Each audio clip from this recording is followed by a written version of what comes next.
αυτό και καίει. Κανέλα. Και πικρή και γλυκιά, όπως όλες οι γυναίκες.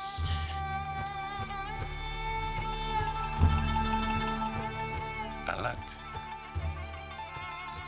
Και η ζωή μας, για να νοστιμέψει, θέλει αλάτι.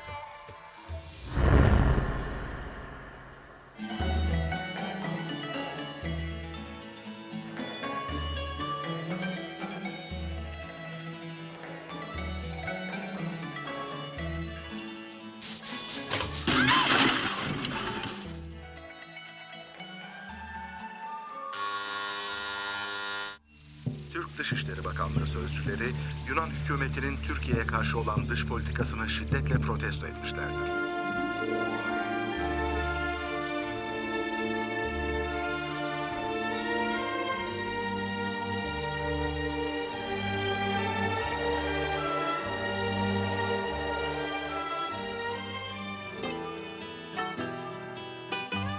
Ο μικρός πρέπει να βγει από την κουζίνα.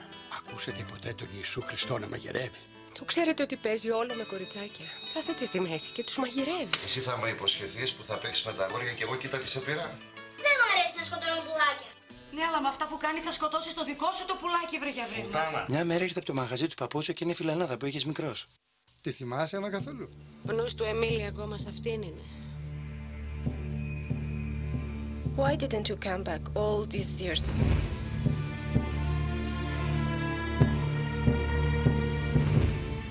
We did not leave. We were deported.